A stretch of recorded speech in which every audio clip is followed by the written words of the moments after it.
اور آپ جو کوئی سنیں اللہ آپ کو بھی عمل کی توفیق عطا فرمائے۔ الحمدللہ نحمده ونستعینه ونستغفره ونؤمن به ونتوکل علیہ ونعوذ باللہ من شرور انفسنا ومن سیئات اعمالنا من يهده الله فلا مضل له ومن يضلل فلا هادي له ونشهد أن لا إله إلا الله وحده لا شريك له ونشهد أن لا إله إلا الله وحده لا شريك له ونشهد أن لا إله إلا الله وحده لا شريك له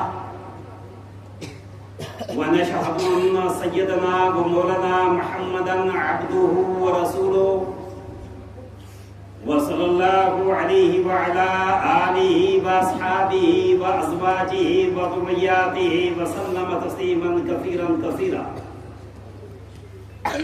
أما بعد فأعوذ بالله من الشيطان الرجيم بسم الله الرحمن الرحيم عن خالد بن ولید رضی اللہ عنہ قال جاء رجل إلى النبي صلى الله عليه وسلم فقال يا نبي الله إني سائلك عما في الدنيا والآخرة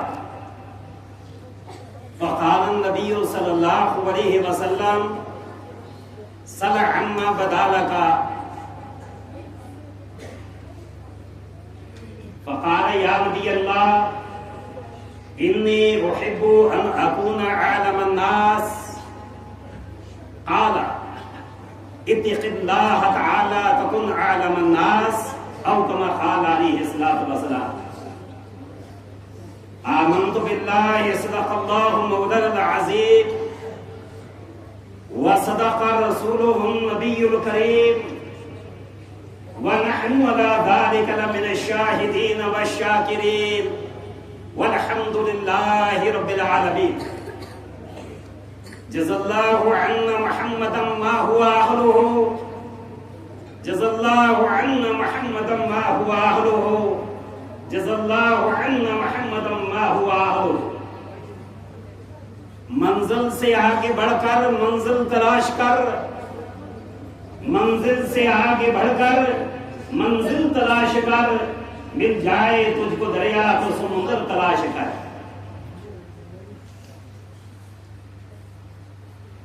محترم میرے بھائیوں بزرگوں اور دوستوں اور خصوصاً علماء کرام حضرات، ایک لمبی حدیث میں نے آپ کے سامنے پڑھی۔ اس کے راوی ہیں حضرت خالد بن ولید رضی اللہ عنہ۔ وقت بہت کم ہے، ورنہ جو شخص آ کر جس شخص نے رسول اللہ صلی اللہ علیہ وسلم سے سوال کیا، وہ شخص نے محمد صلی اللہ علیہ وسلم سے 24 سوالات کیے۔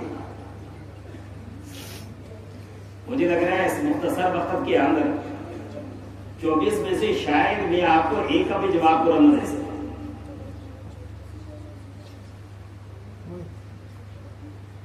یہ وہ حدیث ہے جس کے راوی ہیں خالد بن ولید رضی اللہ عنہ۔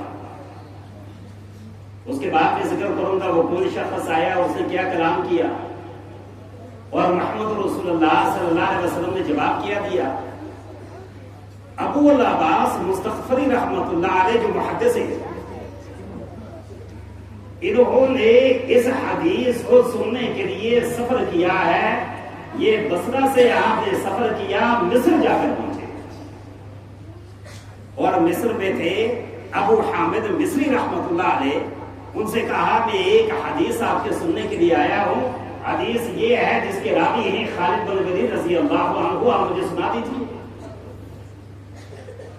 ابو حامد مصری رحمت اللہ علیہ نے جب یہ بات سنی ہے تو آپ نے انکار میں سر ہلا دیا۔ یہ حدیث میں آپ کو ایسے نہیں سنا۔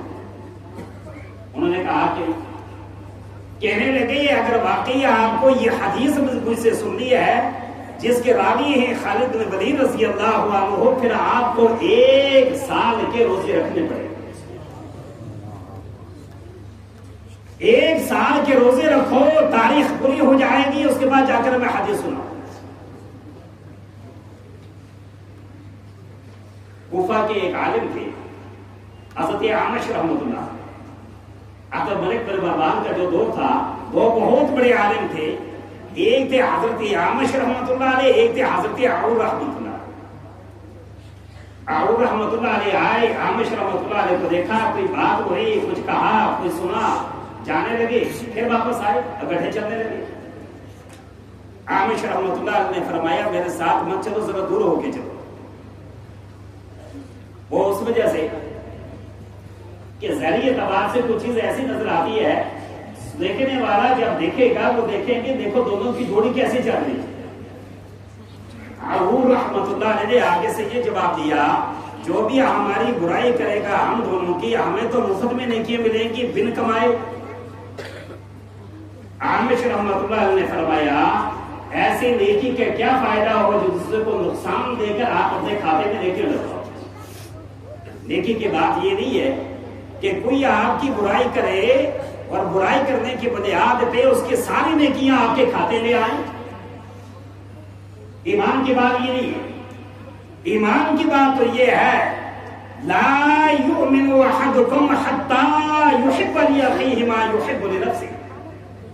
آپ میں سے کوئی بھی اس وقت تک کامل ایمان والا نہیں بن سکتا یہاں تک کہ جو چیز اپنی ذات کے لیے پسند کرتا ہے وہی اپنے بھائی کے لیے پسند نہ کرے. ایمان کی بات تو یہ. کتاب اللہ کے بعد اللہ جل جلالہ اور منوالوں نے جس کتاب کو شرف بخشا وہ ہے صحیح بخاری، اور 5ویں نمبر کی کتاب ہے داؤد شریف. امام ابو داؤد رحمۃ اللہ علیہ کی آخر بڑھاپے میں ان کے شاگرد آئے. شاگردوں نے کہا امام صاحب استاد محترم بوڑھے ہو چکے ہیں، ضعیف ہیں، ضعف ہے، اس بڑھاپے میں کتنی حدیثیں آپ کو یاد ہیں؟ امام نے ابو داؤد رحمۃ اللہ علیہ نے فرمایا بڑھاپے اور ضعف کی وجہ سے بہت ساری حدیثیں میں بھول چکا ہوں، بولنے کے باوجود بھی الحمدللہ آج بھی اس وقت بوڑھے کو 5 لاکھ حدیثیں سند کے ساتھ، اور 5 لاکھ حدیثوں میں سے جس کا مجموعہ نکلا ہے 4 حدیثوں میں، 4 حدیثوں میں یہی حدیث ہے جو میں نے آپ کے سامنے پڑھی ہے. یہ دوسری حدیث ہے. ہم سے ہر ایک کی تمنا ہوتی ہے بھائی دنیا کا بھاؤ، اس کے لیے دوڑو، راحت سبب جو ہے اختیار کرو. کیا یہ تمنا ہمارے اندر نہیں ہے کہ آخر کی عزت بھی ملے، آخر کا وقار ملے، میدان محشر میں اللہ ہم سے کہے یہ دنیا میں سب کچھ میرے لیے کرنے والا تھا، آؤ آج سارے نفس و نفسی کا عالم ہے، آج میرے بندے میں تجھ سے راضی ہو اور آج میں آپ کو مشکلوں پر بٹھاؤں. اور ہمارے ذہن میں یہ آتا ہے اور یہ خیال ہمارا بن چکا ہے، مزاج ہے مفت میں آئے، اس کے لیے مشقت نہ اٹھانی پڑے، علم کے لیے دور نہ جانا پڑے، استاد تلاش نہ کرنا پڑے، سب کچھ مفت میں ملے.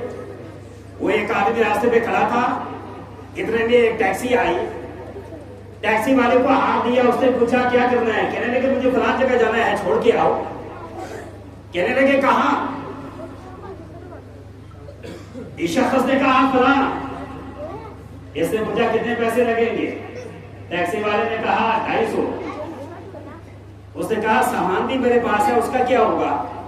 ٹیکسی والے نے کہا جب گاڑی میں بیٹھ جاتی ہے تو سواری کے پیسے لگتے ہیں، سامان کے پیسے نہیں لیتے. اس نے کہا پھر میرا سامان لے کے تو چلا جا، میں بس میں آ جاؤں گا. میری بات سمجھیے آپ کچھ؟ یعنی ہر چیز ہمارے ذہن میں یہ ہے کہ اس کے لیے دین کے لیے ہمیں قربانی نہ دینی پڑے، یہ مفت میں ہے. جابر بن عبداللہ رضی اللہ عنہ، آپ کو مدینہ منورہ کے اندر یہ خبر لگی، ایک حدیث مجھ تک پہنچی ہے لیکن اس کے راوی ہے عبداللہ ابن انیس رضی اللہ عنہ، لیکن وہ ان کے شام میں رہتے اور یہ کہتے ہیں فاشتريت لها بعيرا، میرے ایک اونٹ خرید لیا. ثم شددت عليه رحلا، اور پھر اچھی طریقے سے میں نے مضبوطی سے اس کے اوپر کجاوا کس دیا، کاٹھی کسی، اور میں نے سفر شروع کیا۔ سرت علیہ شہرا، یہ میرا سفر کوئی معمولی نہیں تھا۔ جب میں مدینہ منورہ سے چلا ہوں، ملک شام پہنچا ہوں، حضرت انیس رضی اللہ، عبداللہ ابن انیس کے مقام کے پاس پہنچا، اور میں نے ان سے کہا مجھے عبداللہ ابن انیس سے ملنا ہے۔ انہوں نے کہا نہیں ہوں۔ انہوں نے کہا کہ فلاں حدیث کے راوی آپ ہیں۔ انہوں نے کہا میں بعد میں آپ کو بتاؤں گا، پہلے یہ بتاؤ ذرا سفر کی داستان بتاؤ، کہاں سے آئے، یہاں پہنچے، سفر میں کیا بنا؟ انہوں نے کہا میں مدینہ منورہ سے چلا ہوں، ملک شام آ کر آپ کے گھر کے دروازے کے پاس کھڑا ہوں۔ یہ سفر میرا 1 مہینہ پہلے شروع ہوا تھا، 1 مہینے کے بعد آ جا کر آپ کے گھر کے دروازے پہ۔ ثم سرت علیہ شہرا، جب میں نے سفر کیا 1 مہینے کے بعد آ کر میں یہاں پہنچا ہوں۔ میں نے ان سے کہا اے عبداللہ ابن انیس، مجھے بتا دو آج آپ اس کے راوی ہو؟ کہنے لگے میں بتا دوں گا، سفر کر کے آئے ہو، راستے میں پتہ نہیں کیسے فاقے سے یہاں پہنچے ہو، کہ بتاؤ راستے میں کیا کھایا اور کیا پیا؟ کہنے لگے عبداللہ جب راستے میں پیاس لگی ہے درختوں کی جڑیں نکال نکال کے چوسیے ہیں، جب بھوک لگی ہے درختوں کے پتے کھا کر پیٹ بھر کے یہاں آئے۔ کہا بھی آپ کے لیے کچھ کھانے کا انتظام کروں؟ کہنے لگے پہلے ذرا یہ بتا دو اس حدیث کے راوی آپ ہیں؟ انہوں نے کہا آؤ آپ کے لیے تھوڑا کچھ کمبل بچھا دیتے ہیں، کپڑا اس کے اوپر بیٹھو، پانی پیو، کچھ کھاؤ پیو۔ کہنے لگے نہیں، یہاں ہی میں سواری پہ کھڑا ہوں، آپ یہاں دروازے پہ کھڑے ہیں، کھڑے کھڑے حدیث کے بارے میں بتا دو، مجھے ڈر ہے کہیں سواری سے نیچے اترنے تک میرا انتقال ہو جائے یا تیرا انتقال ہو جائے، کہیں دل کی تمنا دل میں باقی نہ رہے۔ میں کھانا کھانے نہیں آیا ہوں، میں تو حدیث کو سننے کے لیے آیا۔ اور پھر انہوں نے کہا کہ ہاں حدیث کا راوی میں ہو اور میں نے یہ حدیث سنی ہوئی ہے۔ جب یہ بات سنی ایک دم سواری کا رخ جو ہے پھیر دیا، نہ کھانا کھایا نہ پانی پیا۔ کہنے لگے میں کھانا کھانے نہیں آیا ہوں، میں تو اصل میں حدیث کو سننے کے لیے آیا تھا۔ ایک حدیث کو حاصل کرنے کے لیے 2 مہینے کا سفر کیا۔ غالب قطان یہ کوفہ میں آئے، بصرہ سے سفر کر کے کوفہ میں آئے۔ کوفہ میں تھے حضرت عامش رحمۃ اللہ علیہ، جہاں ان کا مکان تھا، ان کے مکان کے ساتھ کرائے پہ ایک مکان لے لیا، رہنے لگے 1 سال تک۔ سال کے بعد جب جانے لگے، عامش رحمۃ اللہ علیہ سے کہا کہ حضرت آپ کو میں نے دیکھا ہے تہجد کی نماز میں آپ نے ایک آیت پڑھی ہے، شہید اللہ لا الہ الا ہو، اور اس کے جواب میں آپ تھوڑی دیر ٹھہرے ہیں، اور اس کے جواب میں آپ ایک دعا پڑھا کرتے تھے۔ آپ نے سال کے بعد جا رہا ہوں، مکان والے کے حوالے کر دیا، کرائے کا حساب ہو گیا، سب کچھ سامان میں نے تیار کیا، میں نے کر رہا ہوں، تو میرے لیے دعا بھی فرمائے آپ، اور ذرا وہ بتا دیجئے وہ کون سی دعا تھی؟ عامش رحمۃ اللہ علیہ نے فرمایا اگر آپ کو وہی دعا سیکھنی ہے، وہی سننی ہے، وہی آپ کرنی ہے، پھر آپ کو 1 سال اور یہاں ٹھہرنا پڑے گا، سال کے بعد جا کر بتاؤں گا وہ دعا کون سی۔ آج آپ کسی